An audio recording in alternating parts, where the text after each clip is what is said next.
My family forced me to babysit their kids every Christmas, but the year I finally said no. And everything fell apart in ways they never expected. I'm the youngest of 3, but not in the spoiled baby of the family way, more like the we didn't know we were having another one vibe. My 2 older siblings, let's call them eldest and middle, because I'm trying to keep this anonymous and also they don't deserve cool nicknames, were basically the royal family of our house. Me? I was the intern they forgot to invite to meetings. By the time I was born, my parents were over the whole parenting thing. My siblings were already way older, eldest was 12 years ahead of me, and middle was 10. That meant when I was learning to walk, they were learning to drive. When I was figuring out crayons, they were figuring out eyeliner and boyfriends. You get the picture. Our house was loud, but not in a fun family sitcom kind of way. It was loud with eldest got straight A's again or middle just made cheer captain. Meanwhile, I'm sitting there like, yo, I got all my spelling words right this week. Anyone care? Obviously, no one did. One time, I remember eldest bringing home her first boyfriend. He had spiky hair that screamed early 2000s emo and shook dad's hand like he was signing a mortgage. I was peeking through the banister, fascinated by this guy who smelled like too much Axe body spray. Middle wasn't far behind, dating her first boyfriend a year later. It was like watching a real-life drama unfold, and I was the bored audience with nothing else to watch. My parents were obsessed with them. Mom spent hours helping eldest pick out prom dresses while I got a half-hearted finish your homework, honey, as she walked past me to discuss college applications with middle. Dad would light up at dinner to announce middle's latest cheer competition or eldest's SAT scores. Meanwhile, I'm pushing peas around my plate, wondering if anyone noticed I existed. But they didn't. When eldest got into her dream college, it was like Christmas and New Year's had combined into one giant celebration. Pancakes for breakfast, balloons, the works. I sat at the table eating my syrupy pancake of sadness, knowing no one was going to throw a party when I got into something. Middle left for college 2 years later, and suddenly, I was the only kid in the house. You'd think that would mean I'd finally get some attention, right? Wrong. The house still felt like it belonged to them.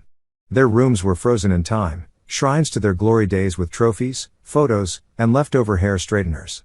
I could have burned their stuff, and my parents probably wouldn't have noticed until Christmas. But here's the thing, I'm not dumb. I figured out pretty early that I wasn't the star of the show, so I adapted. I did my own thing, stayed out of trouble, and kept my head down. By the time I was in high school, I had mastered the art of being invisible. Why bother trying when everyone's focus was permanently glued to the eldest and middle channel? Even when I did accomplish something, it barely registered. I remember bringing home a report card with all A's once, and Mom gave me this distracted "that's nice, sweetie" while scrolling through pictures eldest had sent of her study abroad trip. Dad didn't even look up from the TV. I got used to it, though. It's not like I had a choice. My survival strategy became simple: stay out of the way and figure out how to entertain myself. I read books, played video games, and did literally anything to avoid awkward family dinners where someone would inevitably bring up my siblings' achievements for the millionth time. Did I mention middle was the first in our family to get a full scholarship? Because my parents sure did, constantly. By the time I hit 15, I'd perfected my ghost act. At school, I was that quiet kid who no one really knew but everyone kind of liked. At home, I was the kid who made herself useful so she wouldn't get yelled at. Life wasn't great, but it wasn't terrible either. I figured this was just how things were going to be until I graduated and got the heck out of there. But oh no, life had plans, big ones, and they involved me, my siblings, and a level of nonsense I wasn't remotely prepared for. This wasn't just about being invisible anymore, this was about being turned into a literal unpaid nanny. Anyway, let's fast forward to when things went from invisible sibling to indentured babysitting service. I was about 15 when eldest had her first kid, let's call him Kid 1. At first, I was genuinely excited. Babies are cute, right? I remember holding him for the first time and thinking, wow, I'm going to be the fun aunt, the one who teaches him how to prank people and sneak cookies before dinner. It was sweet at first. Then, one Saturday morning, eldest came over, holding Kid 1 in one arm and her purse in the other. She barely made eye contact before dropping him into my lap. Can you watch him for a couple of hours? I really need to run some errands. She didn't even wait for an answer, she was halfway out the door, tossing a "thanks, you're the best" over her shoulder. 2 hours turned into 5. My errand was now trying to figure out how to stop a crying baby while also texting my friends who were all at the mall having lives. When she finally came back, she acted like nothing was weird. He didn't give you any trouble, right? Lady, your kid screamed in my ear for 3 hours because I couldn't find his favorite binky. That was just the start. Every weekend after that, eldest would magically show up with kid 1. "I need a break," she'd say, or "it's just for a little while." Sometimes it was errands, sometimes it was brunch with friends, sometimes it was just because. And my parents? Oh, they were so supportive. "Family helps family," Mom would say, like it was a universal truth carved in stone. "You'll understand when you're older," Dad chimed in, usually while watching TV and doing absolutely nothing to help. Then Middle joined the party. She got pregnant a year later, and when her kid was born, it was like someone hit copy-paste on eldest nonsense. Now I wasn't just watching kid 1, I had kid 2, a baby and a hyperactive toddler running around. I remember one Saturday when I was really looking forward to going to the movies with a friend. Middle showed up with kid 2, handed her to me, and left. I tried explaining my plans to Dad, bouncing a crying baby on one hip while kid 1 tried to color on the walls. "You should have thought about that before agreeing to watch the kids," he said without even looking up from his crossword. I wanted to scream. I didn't agree to anything. They decided for me, like always. And forget about complaining to Mom, she just hit me with the classic, "Stop being selfish. Your sisters need help. You'll understand when you're a mother." If I had $1 for every time I heard that line, I could have paid someone else to do this nonsense for me. And by the way, I won't become a mother who throws her kids on others to watch out for them. Weekends became a circus. Picture this, me trying to help kid 1 build a block tower while kid 2 screamed bloody murder like he was auditioning for Baby Shark, the horror edition. I wasn't just an unpaid babysitter, I was the ringmaster of chaos. I wasn't just an unpaid babysitter, I was their emotional punching bag too. Middle would drop by to vent about how hard being a mom was while I was holding her kids so she could scroll Instagram. Eldest would complain about her stressful life while sipping lattes and leaving me with diaper duty. The worst part? No one even said, "Thank you," not once. Not a single "Wow, Nancy, you're amazing for giving up your time so we can pretend we don't have kids for a few hours." Nothing. Just more kids, more work, and more guilt trips. By the time I hit 17, I was so over it. I started researching colleges like my life depended on it, which, honestly, it did. And not just any colleges. No way was I sticking around for this nonsense. I needed somewhere far away, like takes 3 planes and a bus to get home far. I threw myself into school, studying like crazy and getting the best grades of my life. Every A was one step closer to freedom. When my acceptance letter came from a college on the other side of the country, I almost cried. But of course, my family had to try and ruin it. "Why would you want to go so far?" Mom asked, frowning like I just told her I was joining a cult. "The community college here has a great program. You could live at home and save money," eldest added, like she wasn't picturing me as her live-in nanny. I shut that down fast. Grandma, bless her heart, came through with Grandpa's education fund and made sure I could go without depending on my parents. She was the real MVP in all this. Packing for college felt like escaping prison. I was finally going to have my own life, no crying kids, no judgmental siblings, no parents guilt-tripping me into servitude. Just me, my dorm, and a chance to be a normal person. College life was everything I dreamed of. The first semester flew by. I made friends, joined a study group, and even started working part-time to keep myself busy and avoid the bank of Mom and Dad. It was like I'd been handed a reset button for my entire life. But just when I thought I'd escaped, the holidays came knocking. Thanksgiving wasn't optional, apparently. Mom called a month in advance, already planning my welcome home like I was a celebrity returning from a world tour. "Everyone's asking about you, Nancy. The kids can't wait to see you," she chirped. Translation: "We need a babysitter." I showed up that year feeling cautiously optimistic. Maybe they'd changed. Maybe they'd missed me enough to treat me like an actual human. The moment I walked through the door, eldest handed me kid 1 and kid 2 like they were bags of groceries. Middle showed up 20 minutes later with her kids and immediately joined Mom in the kitchen, leaving me with the tiny tornadoes. At one point, I caught Dad sneaking a plate of appetizers while I was trying to stop kid 1 from jumping off the couch. "You're so good with them," he said, like I was auditioning for America's Next Top Babysitter. "Yeah, I'm great," I muttered, trying to fish a crayon out of kid 2's mouth. That day, I barely ate. By the time I wrangled the kids into their jackets and handed them off to their parents, the adults had already polished off dessert. Mom handed me a plate of lukewarm leftovers like she was doing me a favor. "Thank you, Nancy.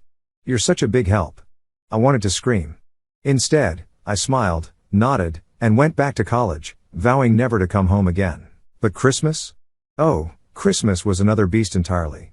Mom's text came in like a surprise. She'd invited everyone, all the kids, cousins, second cousins, neighbors, and maybe the mailman for all I knew. The message was dripping with excitement. It'll be so wonderful to have the whole family together. The kids are so excited to see you. This time, I wasn't optimistic, I was angry. I could already see how it would go down. I'd spend Christmas running after 12 kids while everyone else ate, laughed, and swapped gifts. Meanwhile, I'd be upstairs wiping noses and breaking up toddler fights. Nope, not this year. I decided I needed a plan. I wasn't just going to roll over and take it anymore. No more good little Nancy who quietly did what she was told. I started laying the groundwork weeks in advance. My friends were in on it too, hyping me up like I was gearing up for some epic showdown. "You've got this," one of them said. "Stand your ground and don't let them guilt trip you." Christmas Day rolled around, and I walked into the house ready for battle. The kids were already swarming like bees, tearing through wrapping paper and screaming over toys. As always, eldest spotted me and made a beeline over, her youngest already on her hip.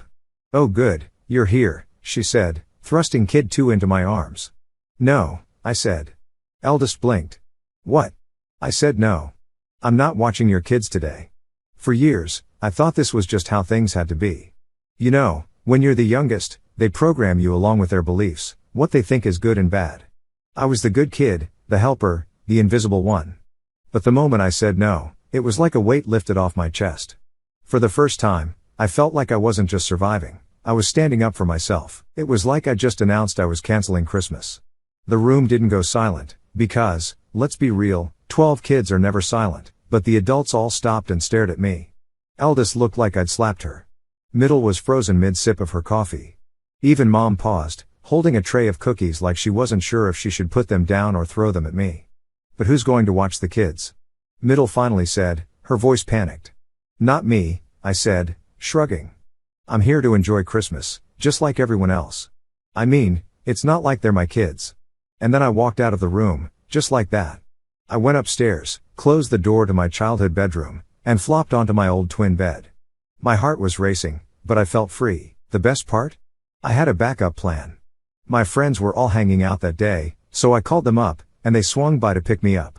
We spent the rest of the day eating burgers, playing video games, and watching cheesy holiday movies. It was probably the best Christmas I'd had since I was, 5.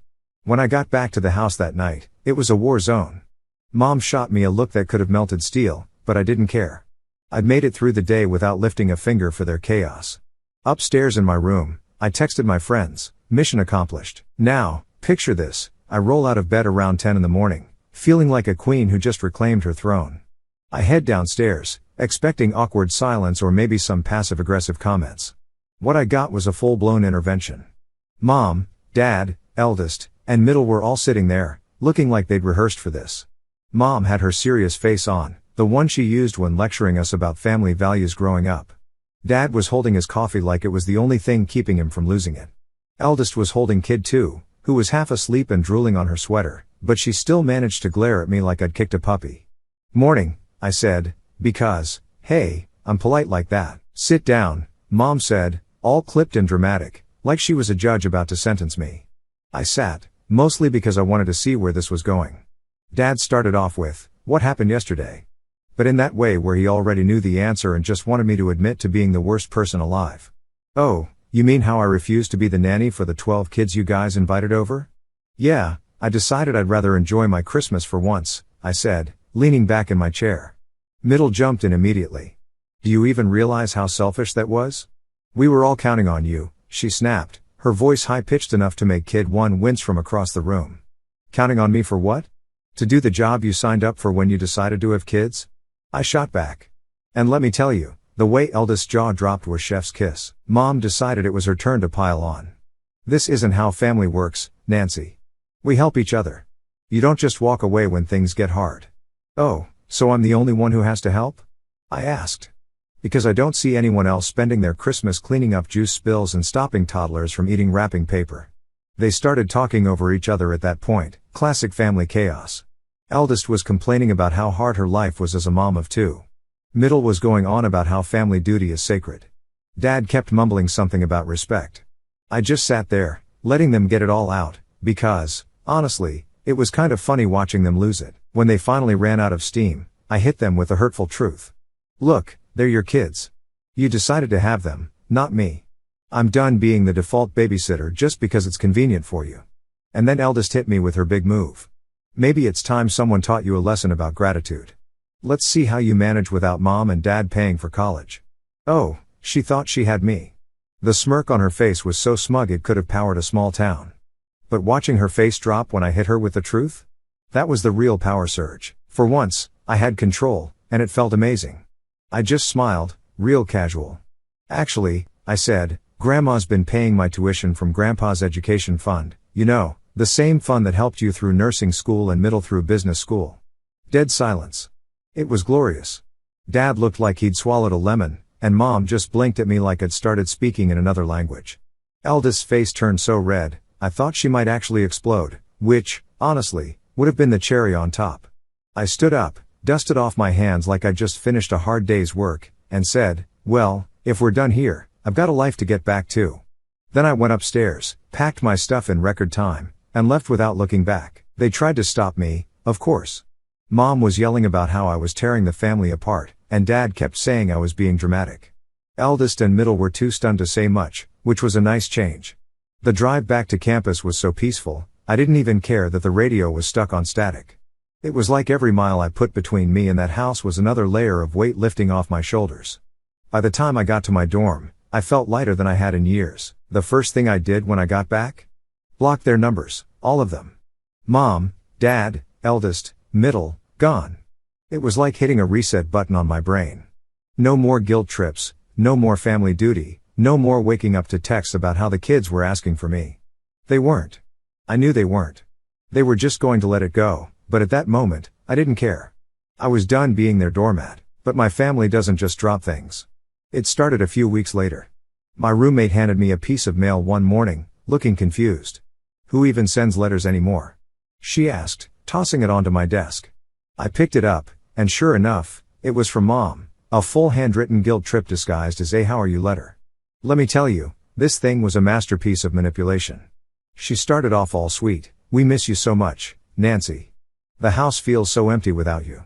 And then, bam, straight into how disappointed everyone was with my behavior over Christmas. Apparently, I embarrassed them in front of the extended family. The funniest part? She ended it with a casual, "You need to apologize to your sisters and make this right. Family is forever." Yeah, forever miserable, maybe. I crumpled the letter and tossed it in the trash. The text started next. I hadn't blocked the unknown number option, and suddenly, I was getting these random, vague messages like, "You need to come home. This has gone on long enough," or "We just want to talk, Nancy. Let's fix this. The kids miss you. Don't punish them for this." I wasn't punishing anyone, I was just done being their free nanny. But the one that really made me laugh was from middle. She somehow found a burner number to text me, "You can't just ghost us forever. You're still part of this family." Watch me. Anyway, a month or so goes by, and I'm thinking they've finally moved on. My life is peaceful again. I'm acing my classes, hanging out with my friends, and even join this random debate club because, why not? But then February rolls around, and guess who shows up unannounced? Yep, the parents. It was a Saturday morning, and I was half asleep, planning to spend the day binging Netflix in my pajamas. I glanced out the window and saw them standing in the dorm parking lot. Mom was clutching her purse like it was a shield, and Dad had this awkward stance, like he wasn't sure whether to knock on my dorm door or just yell my name into the void. My first thought was to pretend I wasn't home, but then I figured, nah, let's hear what they have to say. So I threw on a hoodie, walked down to the lobby, and met them with my best "what are you doing here" face. Mom went straight into her concerned act. "Nancy, we've been worried about you. You didn't answer our calls or texts, and we had to see you." I folded my arms. "I didn't answer because I don't have anything to say to you." Dad cleared his throat, and all he managed was, "Can we buy you coffee? Just to talk?" Fine, I thought. Let's hear them out. We walked to the little cafe on campus, and I grabbed the biggest latte I could get, mostly because I figured I'd need the energy to deal with whatever nonsense was coming. We sat down, and Mom started with the usual. "We've been thinking a lot about what happened at Christmas," she said, trailing her finger around the rim of her coffee cup like she was nervous, which was weird because Mom's never nervous. Dad said, "We didn't realize how much we were asking of you. Or maybe we didn't want to realize." Wait, what? This wasn't the guilt trip I was expecting. Mom sighed. "We've been talking a lot, and we know we've taken advantage of you, Nancy, for years. We told ourselves it was just family helping family, but it wasn't fair to you. It wasn't fair at all. I blinked. Was this an apology from my parents? Dad nodded. You deserve to have your own holidays, your own time, not to be treated like a babysitter. I took a long sip of my latte, letting their words hang in the air for a minute. What about the sisters? I finally asked. Mom's face went tight. Eldest. Well, she's stubborn. She's not ready to admit she was wrong. But Middle understands now. She feels terrible about everything. Sure, Middle felt bad now that she had to wrangle her own kids, but I wasn't about to let that slide. So what's the plan here? I asked. You came all this way to tell me you're sorry. What happens next? Mom leaned forward. We want you to come home for holidays because you want to, not because you're needed to help with the kids. Things will be different now, I promise. Dad nodded. No more pushing responsibilities on you. You're our daughter, not the family babysitter. I studied their faces for a long moment. Mom's eyes were sincere. Dad looked like he'd aged 10 years. And for the first time in forever, they actually seemed real, like people, not just authority figures trying to run my life. Okay, I said finally, but if I come home and it's the same old nonsense, I'm walking out and not coming back. Mom nodded so fast. Of course. We understand. That was that. They left, and I sat in the cafe for a while, trying to process everything. It was weird. On one hand, I was relieved they finally got it. On the other hand, I wasn't about to let my guard down completely. When I got back to my dorm, I unblocked their numbers. Within 5 minutes, Middle texted me, "Miss you, little sis. For real this time." That's it for now. Alright, so here we are again, your ex-free babysitter. So, after that coffee shop convo with my parents, things were okayish. I mean, they'd apologized, promised to stop treating me like a free nanny, and even seemed to mean it. Middle sent a few texts here and there, all hope you're doing well vibes, and I even visited home for a weekend in March. It wasn't terrible. The visit was weirdly calm, no kids were dropped into my lap, no one guilted me about family duty, and Mom even cooked my favorite dinner. For once, I wasn't on edge. It was nice. But I couldn't shake the feeling that it was all too good to be true. Turns out, it was. The breaking point came over summer break. I'd planned to stay on campus to take extra classes and work, but Mom guilted me into coming home for a few weeks. We haven't seen you in so long, Nancy. It'll be good to spend time together, she said, conveniently leaving out the part where she'd already promised eldest and middle I'd be home. So there I was, back in the house I'd worked so hard to escape. At first, it seemed fine. We had a nice dinner, and the kids were running around, but no one handed them off to me like usual. I thought, hey, maybe they're finally getting it. But then, a few days in, eldest showed up with kid 1 and kid 2. She looked exhausted. Hey, Nancy, she said, setting her bags down. I just need to run a few errands. Can you watch them for a bit? I froze. Was she serious? After everything? Nope, I said, as calm as I could. Eldest blinked, like I'd just spoken in an alien language. What do you mean, no? It's just for a little while. It's not like you have anything to do. I mean, I'm not doing this anymore, I said, standing up. You've got 2 kids there. They're your responsibility, not mine. Cue the fireworks. Eldest went off, yelling about how hard it is to be a mom and how family is supposed to help. Middle showed up halfway through the drama and, of course, took eldest's side. They tag-teamed me like it was WWE. You've changed so much since college, Middle said, like that was a bad thing. You're so selfish now. Selfish? I said, laughing. You've been using me as free childcare for years. How's that not selfish? Mom tried to step in, doing her whole let's calm down routine, but I wasn't having it. I grabbed my bag, looked at all of them, and said, I'm done. For real this time, Dad said, Nancy, don't be dramatic, which, let's be honest, is exactly what you say when you know you've lost the argument. I turned back and, in the calmest voice I could manage, said, if you guys can't respect my boundaries, I'm not coming back. Period. And then I walked out. Back at my dorm, I did the only thing that made sense, blocked their numbers again, all of them, even Middle, who'd been slightly better than eldest. I wasn't risking any more random guilt trip texts popping up while I was trying to study. For the first few weeks, it was quiet, too quiet. I thought maybe they'd finally given up. But no, eldest found me on social media and sent this long message about how I was tearing the family apart and hurting the kids by not being around. Middle chimed in with a separate message about how they just wanted to go back to how things were. How things were? You mean me being treated like the family's unpaid servant? Hard pass. I ignored both messages. Honestly, blocking them again felt amazing. Since then, it's been radio silence. Mom sent me one last letter in the mail, full of flowery language about how much they love me and how they just want to make things right. But here's the thing, making things right doesn't mean dragging me back into the same toxic cycle. So yeah, I'm done. Completely cutting ties was the hardest and best decision I've ever made. And before anyone asks, do I feel guilty? A little, sometimes. But then I remember all those years I gave up my weekends, my holidays, and my sanity to take care of kids that weren't mine while everyone else lived their lives guilt-free. Now I'm finally living for me, and honestly, it feels pretty damn good.